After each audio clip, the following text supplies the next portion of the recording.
Hello students, welcome to our channel. நாம் இன்னைக்கு இந்த பதிவில் half yearly examination mathematics 11th ஸ்டாண்டர்டுக்கான மாடல் கொஷினை பார்க்க போகிறோம். கிட்டத்தட்ட இதுதான் ஆஃப் இயர்லி கொஷினே அப்படின்னே சொல்லலாம். ஏன்னா உங்களுக்கு இதுதான் ரொம்ப ரொம்ப இம்பார்ட்டண்ட்டாக இதில் இருக்கக்கூடியது எல்லாமே கேட்பாங்க.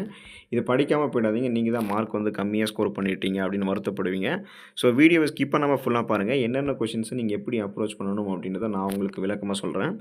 அதுக்கு முன்னாடி நீங்கள் இப்போ தான் நம்மளோட சேனலுக்கு புதுசாக வந்திருக்கீங்கன்னா நம்மளுடைய ஸ்கூல் நியூஸ் தமிழ் சேனலை சப்ஸ்கிரைப் பண்ணி சப்போர்ட் பண்ணுங்கள். பக்கத்தில் இருக்கக்கூடிய பெல் பட்டனையும் கிளிக் பண்ணி ஆல் அப்படின்ற ஆப்ஷனையும் செட் பண்ணி வச்சுக்கிட்டீங்க அப்படின்னா நாங்கள் போடக்கூடிய எல்லா அப்டேட்ஸும் உங்களுக்கு நோட்டிஃபிகேஷன் அடிக்கடி வந்து சேரும்.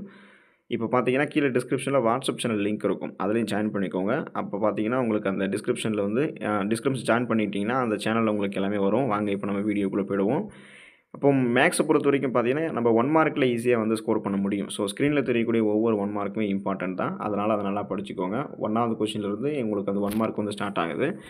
இப்போ பார்த்தீங்கன்னா இந்த 1 மார்க் கொஷினுக்கெல்லாம் ஆன்சர் எங்கே இருக்குதுன்னு கேட்டிங்கன்னா ஸ்கூல் புக் பேக்கில் இருக்குது. இதெல்லாமே ஒன்றும் அவுட் ஆஃப் சிலபஸ்லாம் கிடையாது. நீங்கள் அரையாண்டு தேர்வு கொடுத்துருக்கக்கூடிய லெசன்ஸ் எடுத்து அந்த லெசன்ஸுக்கு ஸ்கூல் புக் பேக்கில் இருக்கக்கூடிய 1 மார்க் எல்லாம் பார்த்து இந்த வீடியோ பாஸ் பண்ணி கூட இந்த 1 மார்க்கெல்லாம் நீங்கள் நோட் பண்ணி வச்சுக்கோங்க. ஆன்சர்ஸ் ஸ்கூல் புக் பேக்லேயே நம்ம கொடுத்துருப்பாங்க இல்லையா எல்லா சமுக்கும். ஸோ அதை நீங்கள் நோட் பண்ணி படித்து வச்சுக்கோங்க. ஒரு சில பேர் என்ன பண்ணுவீங்கன்னா 1 மார்க் ஃபார்முலா பேஸில் போட்டுருவீங்க.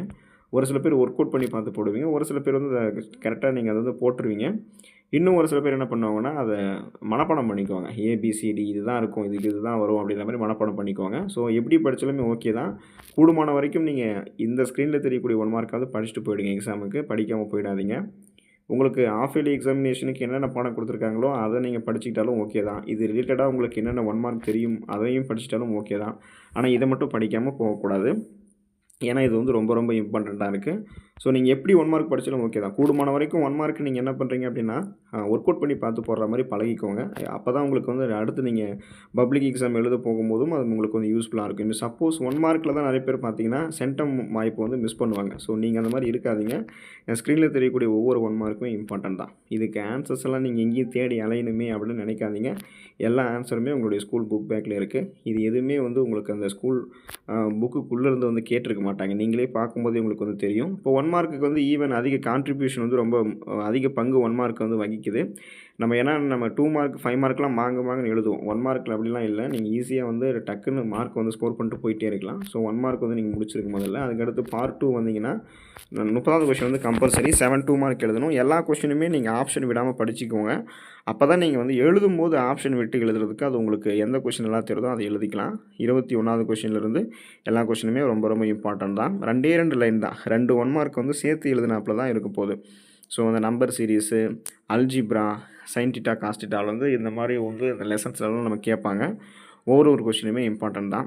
30வது கொஷின் பாருங்கள். இன்டகிரேட் கேட்டிருக்காங்க இல்லையா. sin power -1 x the whole power square square root of 1 minus x square இதை நீங்கள் இன்டகிரேட் பண்ணணும். அப்போது ஒவ்வொன்றா தெரிஞ்சுக்கோங்க. அந்த கம்பல்சரி போட்டுட்டு மீதி நீங்கள் சாய்ஸ் விட்டு எழுதுகிற மாதிரி இருக்கும். ஆனால் நீங்கள் எல்லாமே படிச்சுக்கோங்க. எல்லாமே படிச்சுட்டு எல்லாமே ஒர்க் அவுட் பண்ணி பாருங்கள். 2 மார்க் தானே அசால்ட்டாக இருக்கக்கூடாது. 2 மார்க்குமே நம்ம என்ன பண்ணணும்னா ஈஸியாக ஒர்க் அவுட் பண்ணி பார்த்துக்கணும். டக்குன்னு ஆன்சர் போட்டுட்டு போயிட்டே இருக்கணும். மேக்ஸை பொறுத்த வரைக்கும் எல்லாமே ப்ராக்டிஸ் தான். தென் பார்ட் 3 வந்தீங்கன்னா 40வது கொஸ்டின் கம்பல்சரி 3 மார்க்கு 2 மார்க் எழுதுகிற மாதிரி தான். எக்ஸ்ட்ரா ஒரே ஒரு ஸ்டெப் மட்டும் நம்ம போட்டு ப்ரூவ் பண்ணிட்டோம் அப்படின்னா அதுதான் நமக்கு 3 மார்க் கொடுத்துருவாங்க. இதுலேயுமே நீங்கள் ஸ்க்ரீனில் தெரியக்கூடிய எல்லா கொஷினையும் படிச்சுக்கோங்க. சாய்ஸ் விடாமல் படிச்சுக்கோங்க. ஒரு சில கொஷின்ஸ் எக்ஸாம்பிள் இருக்கும். ஒரு சில கொஷின்ஸ் பார்த்தீங்கன்னா உங்களுக்கு அது எக்ஸசைஸ் சம்மில் இருக்கும். எக்ஸாம்பிள் இருந்தால் அதை நீங்கள் படிக்கும்போதே உங்களுக்கு தெரியும். இதெல்லாமே எக்ஸாம்பிள் சம், இதெல்லாம் எக்ஸசைஸ் சம் அப்படின்னு உங்களுக்கு தெரியணும். அப்படி தெரியும் போது தான் நீங்கள் இன்னும் நல்லா படிச்சிருக்கீங்கிறது அர்த்தமாக இருக்கும். அப்போது இப்படி தெரியலனாலும் ஒன்றும் பிரச்சனை இல்லை. இந்த வீடியோ பாஸ் பண்ணிவிட்டு இதில் இருக்கக்கூடிய கொஷின்ஸோட நோட் பண்ணி ஸ்கூல் புக்கில் எங்கெங்கே இருக்கோ அதை நோட் பண்ணி வச்சுக்கோங்க. நோட் பண்ணி வச்சுட்டு நீங்கள் நோட்ஸ் எடுத்து பாருங்கள். இது ஆல்ரெடி நீங்கள் ஹோம்ஒர்க் போட்ட சம் தானா, நம்ம மேம் நடத்தியிருக்காங்களா, சார் நடத்தியிருக்காங்களா, இல்லை இது நமக்கு ஹோம்ஒர்க் கொடுத்துட்டதால நம்ம இன்னும் போடாமல் பெண்டிங் எதனா வச்சுருக்கோமா, பார்க்கும்போதே இதுக்கு ஆன்சர் எங்கே ஆரம்பித்து எங்கே முடியும் நமக்கு ஏன் தெரியல அப்படின்னு நம்ம ஒர்க் அவுட் பண்ணி பார்க்கலையா, அதெல்லாம் நீங்கள் டக்குன்னு பார்த்துட்டு போட்டு ஒர்க் அவுட் பண்ணி பார்த்துட்டு ஃபிங்கர் டிப்ஸில் இருக்கணும். மேக்ஸை பொறுத்த வரைக்கும் படிக்கிறதுன்றது மேக்ஸில் கம்மி தான். ஒர்க் அவுட் பண்ணி பார்த்து அடிக்கடி நீங்கள் ப்ராக்டிஸ் பண்ணும்போது தான் அந்த மேக்ஸ் உங்களுக்கு இருக்கும். ஸோ 40வது கொஷின் கம்பல்சரியும் பார்த்துக்கோங்க. தென் பார்ட் 4 போனீங்கன்னா 5 மார்க் எழுதணும். ஒவ்வொரு கொஸ்டினுமே உங்களுக்கு ஸ்கூல் புக்கில் தான் இருக்குது, எங்கேயுமே கிடையாது. இது ஏதரார் ஆப்ஷன்ஸில் இருக்கிறதால நீங்களுமே ஏதரார் ஆப்ஷன்ஸில் ஏதாவது ஒன்று மட்டும் படிச்சிக்கலாம் அப்படின்னு நினைக்காதீங்க. 2மே படிங்க. 2மே படிச்சுக்கிட்டு எல்லாம் எது கேட்குறாங்களோ அதை எழுதிக்கலாம். எது டைமுக்கு ஏற்ற மாதிரி ஈஸியாக இருக்கோ அதையும் எழுதிக்கலாம். ஆனால் நீங்கள் கொடுத்துக்கிறதுலேயே ஒன்று மட்டும் படிச்சுட்டு போயிட்டு இப்போ சப்போஸ் அது ஒன்றும் உங்களுக்கு வரலை அப்படின்னு வச்சிங்களேன், நீங்கள் தான் வந்து கஷ்டப்படுவீங்க. அதனால் அப்படி இருக்கக்கூடாது. நல்லா படிச்சுக்கோங்க. இப்போ நான் உங்களுக்கு நல்லா ஷோ பண்ணுறேன். இந்த ஸ்க்ரீனில் தெரியக்கூடிய எல்லா கொஷின்ஸும் நல்லா படிச்சுக்கோங்க. இப்போ 43லையும் பார்த்தீங்கன்னா எய்தர் ஆர் ஏ இல்லை பி ரெண்டுமே இருக்கும். உங்களுக்கு நீங்கள் அல்ஜிப்ரா போடுறீங்கனாலும் ஓகே தான். இல்லை இந்த மாதிரி வந்து அந்த ப்ராஃபிட் லாஸு ப்ராபபிலிட்டி சம்மு அது மாதிரி நிறைய இருக்குங்க இல்லையா, அது போடுறீங்கனாலும் அதுவும் ஓகே தான். அது எதாக இருந்தாலும் ஓகே தான். அதுக்கடுத்து பார்த்தீங்கன்னா இந்த உங்களுக்கு அந்த மேட்ரிக்ஸு, அதுக்கப்புறம் இன்னும் மறுபடியும் பார்த்தீங்கன்னா ஜாமெண்ட்ரி சம்மு நிறைய இருக்கும். ஈக்குவேஷன்ஸ் பேஸ் பண்ணி போகிறது, அல்ஜிப்ரா பேஸ் பண்ணி போகிறது, இது எல்லாமே நீங்கள் வந்து படிச்சுக்கோங்க. ஏதர் ஆப்ஷன்ஸில் இருக்குன்னு எப்போவுமே படிக்காமல் போயிடக்கூடாது. ஏதாவது ஒன்று மட்டும் படிச்சுட்டு போயிடக்கூடாது. எல்லாத்தையுமே ஒர்க் அவுட் பண்ணி ப்ராக்டிஸ் பண்ணிகிட்டே இருக்கணும். ஒரு சில சம்ஸ் வந்து எக்ஸாம்பிள் சம்மில் கேட்கலாம், ஒரு சில சம்ஸ் எக்ஸசைஸ் கேட்கலாம். எக்ஸசைஸில் கேட்டுட்டாங்களே நம்ம இது போடலன்னு வருத்தப்படாதீங்க. நீங்கள் மெனக்கெட்டு அதை நீங்கள் ஆல்ரெடி முன்னாடியே படிச்சுக்கோங்க, ப்ராக்டிஸ் பண்ணிக்கோங்க.